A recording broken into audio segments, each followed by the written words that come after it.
Hello नमस्कार दोस्तों, आप सभी को हमारे YouTube चैनल अनुज एकेडमी में स्वागत है। तो कल हमने देखा था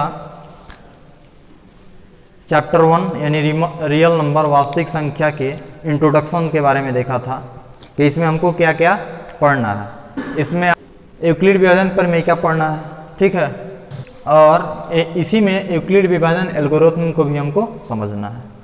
तो यूक्लिड विभाजन प्रमेयिका क्या है और यूक्लिड विभाजन एल्गोरिथम क्या है, इसको समझने से पहले कुछ टर्म को जानना आवश्यक है कि प्रमेयिका क्या है और एल्गोरिथम क्या है। बस यहाँ तक तो आप देख पा रहे होंगे कि यूक्लिड विभाजन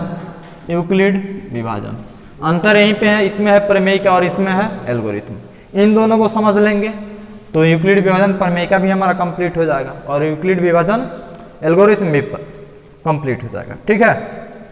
तो यूक्लिड, इसको देखने से ही आपको मालूम चल रहा है कि यूक्लिड कोई व्यक्ति है, किसी का नाम है, ये कोई नेम है, और विभाजन मतलब विभाज्यता से संबंधित है कोई ना कोई बात, जो प्रमेयिका है और एल्गोरिथम।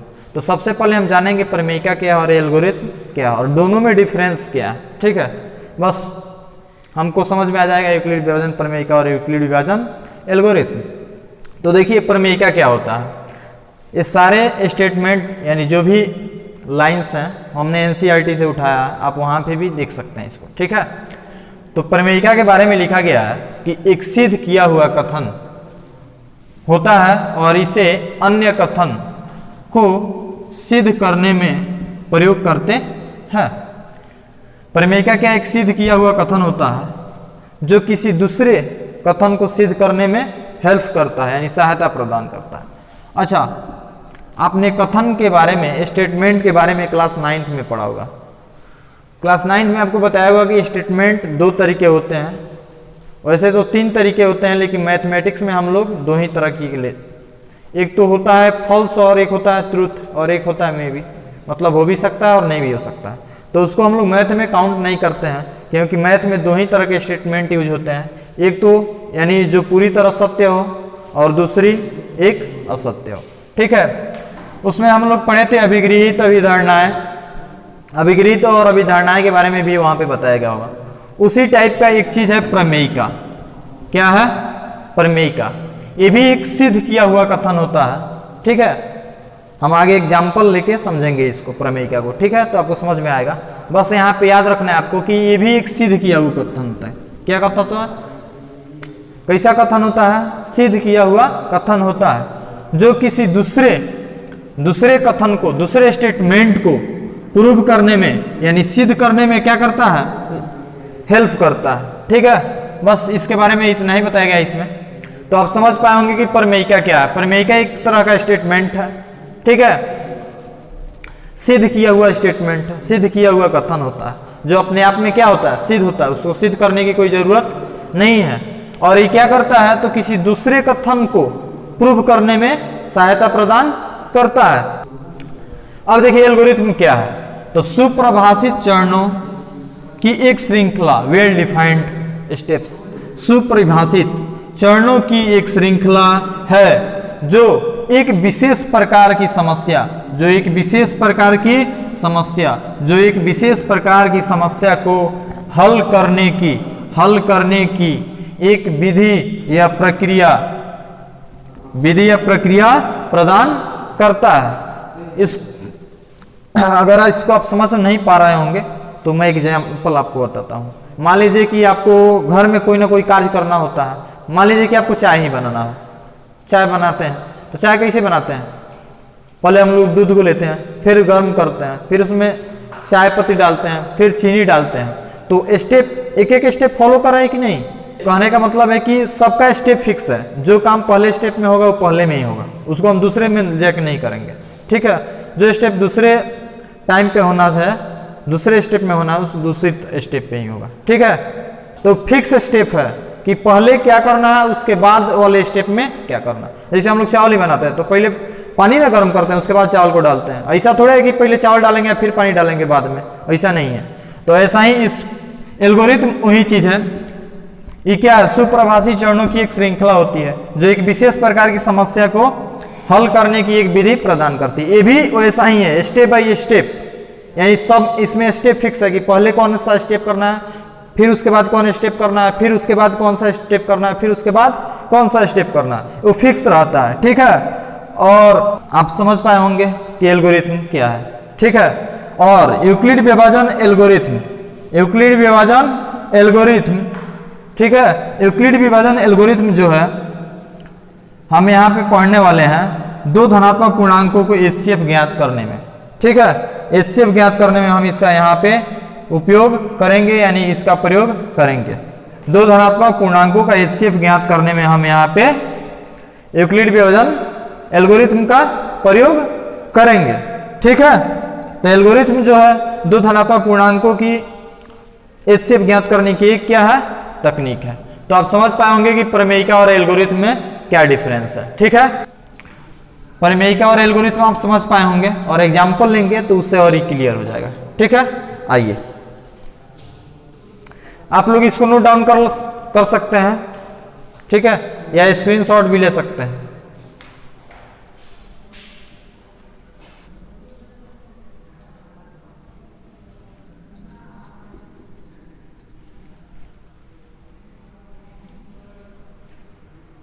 तो हमने आपके सामने एग्जाम्पल्स NCERT से ही लिया है।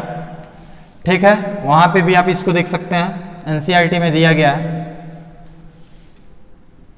आइए अब हम समझने का प्रयास करते हैं। आपने समझ लिया था कि यूक्लिड क्या है। यूक्लिड एक व्यक्ति है, और जो संख्या पूर्णांक किससे संबंधित है, विभाजन से। प्रमेयिका भी हमने समझा दिया है, तो यूक्लिड विभाजन प्रमेयिका आपको समझा दी है, यूक्लिड विभाजन एल्गोरिथम भी समझा दिए हैं। ठीक है, अब आइए कुछ एग्जाम्पल्स लेके इसको क्लियर करते हैं। ठीक है, क्योंकि एक स्टेटमेंट यानी रूप में लिखना होगा इसको ना, तो एग्जाम्पल्स पहले समझते हैं, उसके बाद हम उसको लिखते हैं ताकि समझ में आए आपको। ठीक है, पर मैं 1 पॉइंट आपके बुक में मिल जाएगा, वो कैसे हुआ है उसको हम समझने का प्रयास करते हैं एग्जाम्पल के माध्यम से। तो विभाजता से संबंधित है, तो हम लोग यहाँ पे भाग देंगे। ठीक है, तो यहाँ पे इसको आप A मान सकते हैं और इसको B मान सकते हैं, बड़े वाली संख्या को A और छोटे वाली संख्या को B। ठीक है, कोई दिक्कत नहीं है। और छोटे वाले संख्या से हम बड़े वाले संख्या में भाग देते हैं, जैसा कि आप जानते हैं, पहले से ही जानते हैं। तो हम भाग देंगे यहाँ पे, तो 2 का टेबल जब 6 का टेबल हम 2 तक पढ़ेंगे तो कितना आ जाएगा, 12, और शेष कितना बच जाएगा, 5। अच्छा, यहाँ पे देखिए जब 5 से 12 में भाग देंगे तो 5 दूनी 10 आ जाएगा ना, शेष कितना बच जाएगा, 2। यहाँ पे घटाते हैं लोग, आपको तो भाग आता होगा, कोई दिक्कत नहीं होना चाहिए। यहाँ पे देखिए जैसे ही हम 4 से भाग देंगे 20 में, तो 4 पचे 20, शेष कितना हो जाएगा, 0। अच्छा, एक बात हम बता देते हैं यहाँ पे कि इसको हम लोग बोलते हैं,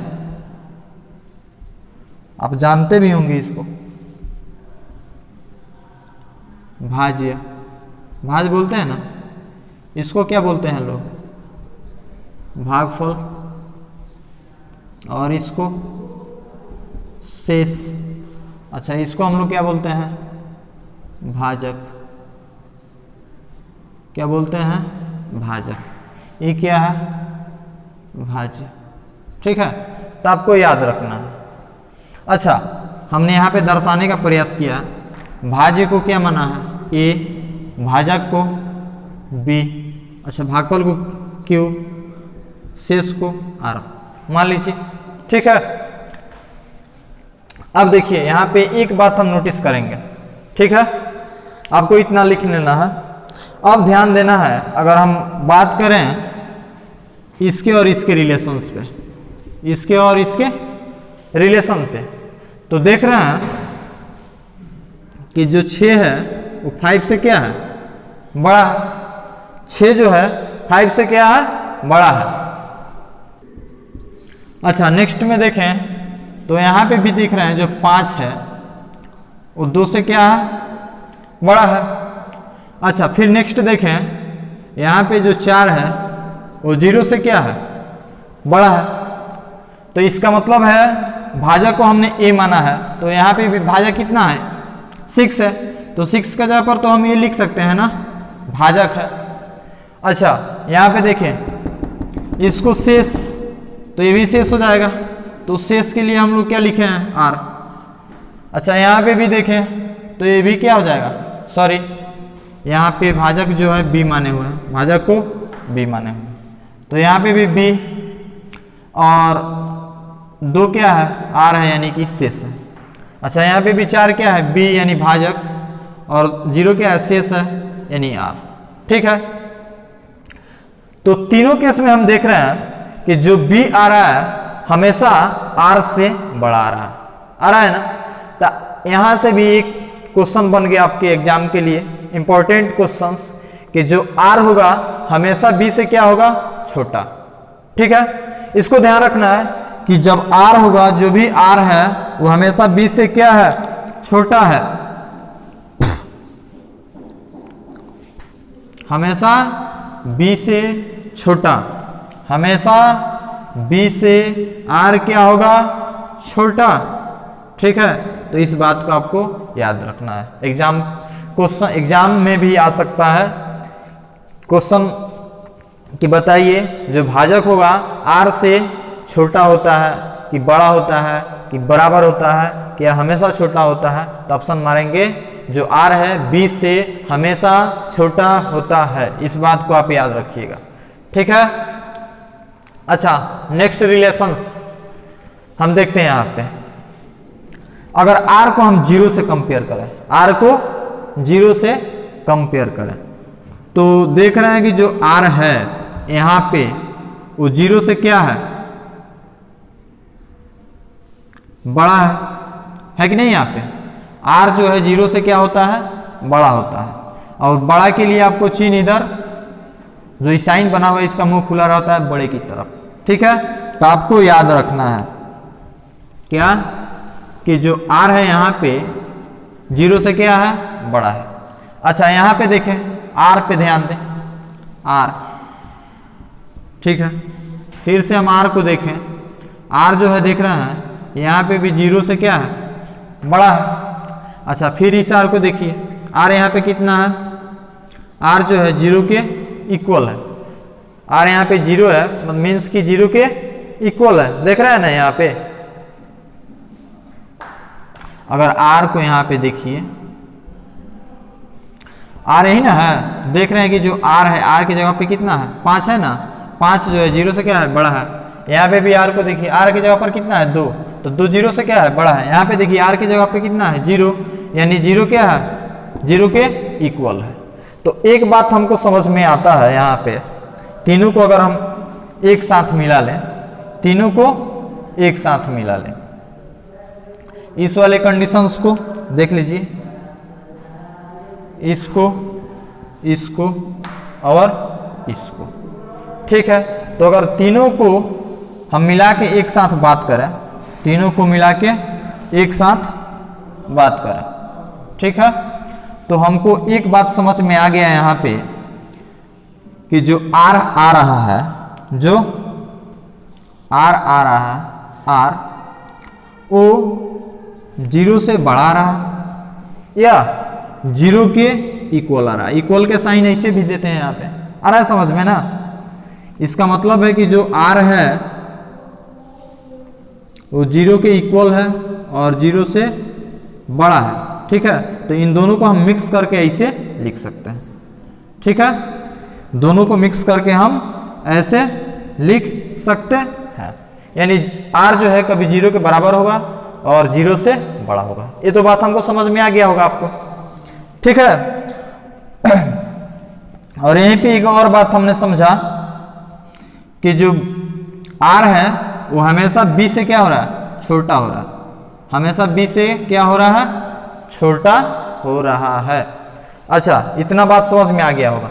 अब अब देखिए यहाँ पे, अब इन तीनों में रिलेशन देखना है, इसको और इसको और इसमें, तीनों में रिलेशंस देखने हैं। ठीक है, तीनों में रिलेशंस देखने हैं, ये क्या रिलेशंस है, और इसको भी देखना है। मतलब चारों अंक में एक रिलेशन ढूंढना है आपको, इसमें, इसमें, इसमें। ठीक है, यहाँ पे भी इसको इसको फिर इसको फिर इसको। तो सबसे पहले ये बात किसने बताई थी? यूक्लिड ने। क्या बताया था उन्होंने कि जो इस 17 है, क्या है 17। एक बात अगर यहाँ पे ध्यान से देखिए तो 17 जो है वो इसके मल्टीपल यानी 6 गुने 2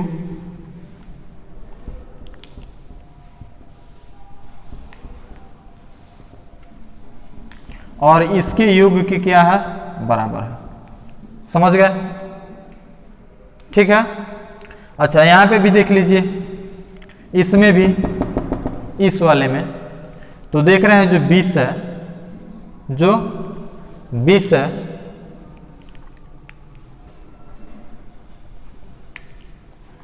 वो 4 गुना 5 प्लस 0 के इक्वल है। ठीक है।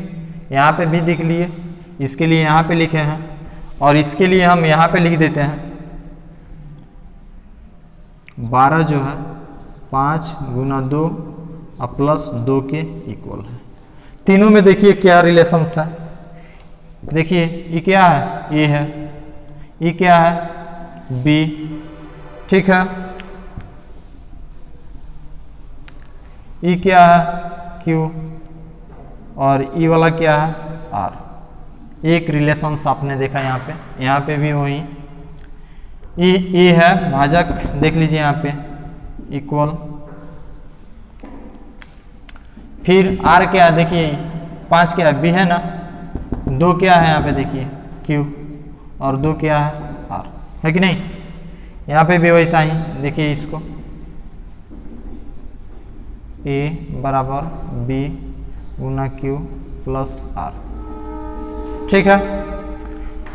तो हमको यहाँ पे 3 ठो रिलेशंस मिले। क्या मिले? 3 ठो रिलेशंस।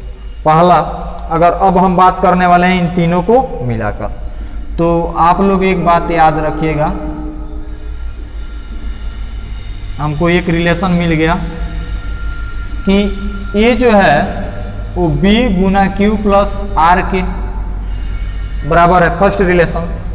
सेकेंड रिलेशंस देखिए यहाँ पे,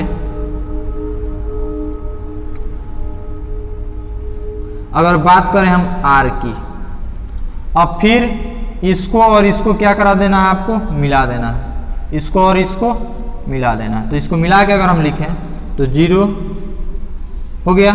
फिर जो r है वो b से क्या है? छोटा। ठीक है। आप समझ पाए होंगे कि ई कैसे आ गया, ई कैसे बन गया और ई वाला कैसे हो गया। तीनों बात समझ में आ गया आपको? ठीक है। कि जो b होगा r से हमेशा बड़ा, कहने का मतलब है कि r जो होगा b से हमेशा क्या होगा? छोटा। ठीक है। ऐसे भी बोल सकते हैं b हमेशा r से बड़ा होता है, या हम इसको ऐसे भी बोल सकते हैं कि r हमेशा b से छोटा होता है। ठीक है। वही बात हमने यहाँ पे लिख दिया है, इसको और इसको मिला के ई वाला कंडीशन और ई वाला सिंगल तो ही है। ठीक है। तो इसी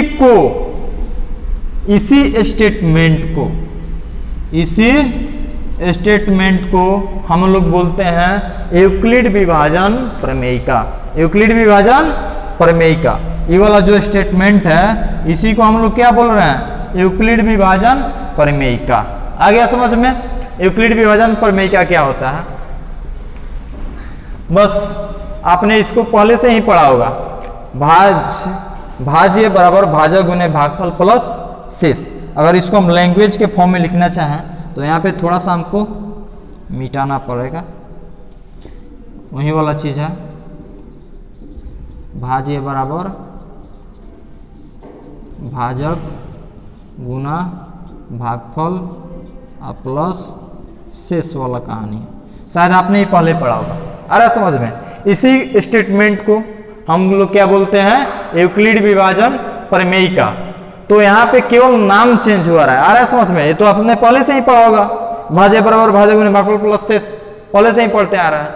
तो मैट्रिक में आज के थोड़ा यहाँ पे थोड़ा सा आगे इसका नाम चेंज कर लिया है यूक्लिड विभाजन प्रमेयिका। बाकी आप सारी चीज पहले से ही पढ़े होते हैं। तो शायद आपको ये समझ में आ गया होगा यूक्लिड विभाजन प्रमेयिका। ठीक है। तो इसको आप लोग नोट कर सकते हैं। तो हमने एग्जाम्पल्स लेके यूक्लिड विभाजन प्रमेयिका को समझने की कोशिश की है।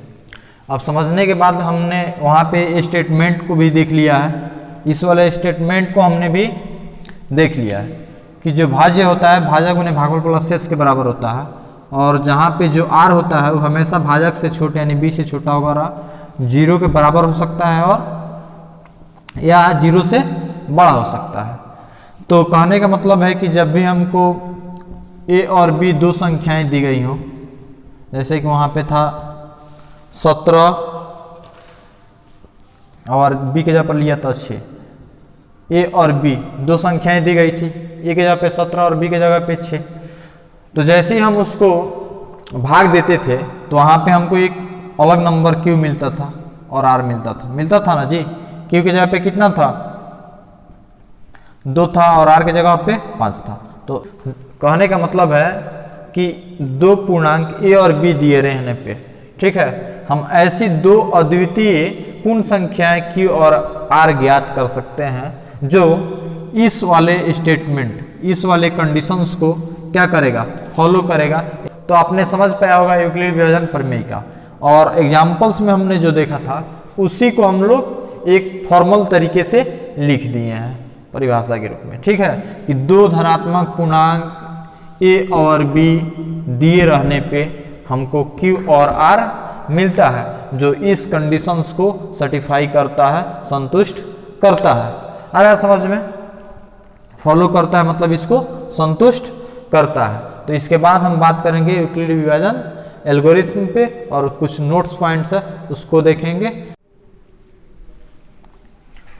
तो हमने यूक्लिड विभाजन प्रमेयिका को समझ लिया है और एल्गोरिथम को भी समझ लिए हैं, ठीक है, कि एल्गोरिथम क्या है।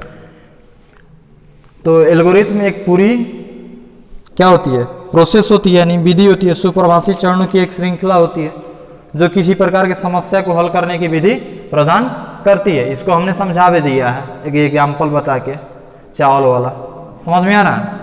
तो कुछ लोग क्या करते हैं, यूक्लिड विभाजन प्रमेयिका, यूक्लिड विभाजन प्रमेयिका और यूक्लिड विभाजन एल्गोरिथम को परस्पर एक ही समझ लेते हैं। क्या करते हैं, एक ही समझ लेते हैं। क्यों, क्योंकि इतने ही क्लोज हैं, इतने अंतर्निहित हैं कि लोग इसको यूक्लिड विभाजन प्रमेयिका को, यूक्लिड विभाजन प्रमेयिका को यूक्लिड विभाजन एल्गोरिथम कहने लगते हैं, यूक्लिड विभाजन एल्गोरिथम कहने लगते हैं, कि जो कि सरासर गलत है। हमने समझाया भी कि यूक्लिड विभाजन प्रमेयिका क्या है, और यहाँ पे हम लोग इसी विधि के माध्यम से हम लोग HCF निकालना सीखेंगे, ठीक है, दो धनात्मक पूर्णांकों का HCF निकालना सीखेंगे इसी के माध्यम से, यूक्लिड विभाजन एल्गोरिथम के माध्यम से। और यूक्लिड विभाजन प्रमेयिका की भी बहुत सारे एप्लीकेशंस हैं, ठीक है, जैसे कोई संख्या प्रत्येक सम संख्या 2m के रूप में होती है, प्रत्येक विषम संख्या 2m+1 के रूप में होती है। ये सारे चीज किस पे बेस हैं, इसी प्रमेयिका पे, इसी प्रमेयिका के क्या है, एप्लीकेशंस हैं। इसी प्रमेयिका का प्रयोग करके हम लोग उसको प्रूफ करेंगे। ऐसे आगे आएगा आपकी प्रश्नावली में कि बताइए कि कोई भी सम संख्या 2m के फॉर्म में होती है, कोई भी धनात्मक विषम पूर्णांक 2m+1, 2m+3, 2m+5 के रूप में होती है। 2m+1 आएगा, 2m+3 आएगा, 2m+5, इस टाइप के बहुत सारे स्टेटमेंट प्रूव करने होते हैं। तो इसी का हम लोग वहां पे क्या करेंगे, इस्तेमाल करेंगे प्रमेयिका का, और इस प्रमेयिका का इस्तेमाल हमारे यूक्लिड विभाजन एल्गोरिथम में भी होता है स्टेप के रूप में। यूक्लिड विभाजन प्रमेयिका का उपयोग हमारे यूक्लिड विभाजन एल्गोरिथम में भी होता है स्टेप के रूप में। प्रत्येक स्टेप के रूप में हम लोग इसको फॉलो करते हैं एल्गोरिथम के अंतर्गत, ठीक है, एल्गोरिथम के अंदर क्या ज्ञात करने के लिए, HCF ज्ञात करने के लिए, ठीक है। तो शायद आपने यूक्लिड विभाजन प्रमेयिका और यूक्लिड विभाजन एल्गोरिथम के बारे में अच्छी तरह से समझ लिया होगा, ठीक है। एक नोट पॉइंट है कि यूक्लिड विभाजन प्रमेयिका और एल्गोरिथम, यूक्लिड विभाजन प्रमेयिका और एल्गोरिथम को केवल धनात्मक पूर्णांकों के लिए ही लिखा गया है, केवल धनात्मक पूर्णांकों के लिए ही लिखा गया है, केवल धनात्मक पूर्णांकों के लिए ही लिखा गया है। लेकिन इन सभी पूर्णांकों परंतु इसे सभी पूर्णांक, सॉरी यहाँ पे इसी लिख दिए हैं, इसे सभी पूर्णांकों यानी शून्य को छोड़कर यानी आपको b केवल 0 नहीं लेना है, क्योंकि b भाजक को 0 कर देंगे तो वहां पे विभाज्यता संभव नहीं है, वहां पे भाग नहीं लगता है। ठीक है, उसको ध्यान में आपको रखना है। बाकी और सारी सभी पूर्णांकों के साथ इसका हम लोग उपयोग कर सकते हैं, लेकिन यहाँ पे हम इस पे बात करने वाले नहीं है। यहाँ पे लिखा हुआ है लेकिन इस तथ्य पर हम अभी बात नहीं करेंगे। ठीक है, तो b केवल 0 नहीं लिखेंगे और सभी पूर्णांकों के लिए भी इसे हम लोग लागू कर सकते हैं, लेकिन इस तथ्य पे अभी हमको बात नहीं करना है। ठीक है, तो शायद आपने प्रमेयिका और एल्गोरिथम अच्छी तरह से समझ लिया होगा। एल्गोरिथम में थोड़ा सा जो भी डाउट होगा, जैसे ही हम एक्सरसाइज अगली वीडियो से बनाना चालू करेंगे तो उसमें जो क्वेश्चन बनाएंगे ना, तो वहां पे भी आपको समझाएंगे एल्गोरिथम को, और वहां पे पूरी तरह से क्लियर हो जाएगा, कोई डाउट नहीं रहेगा इसके बारे में।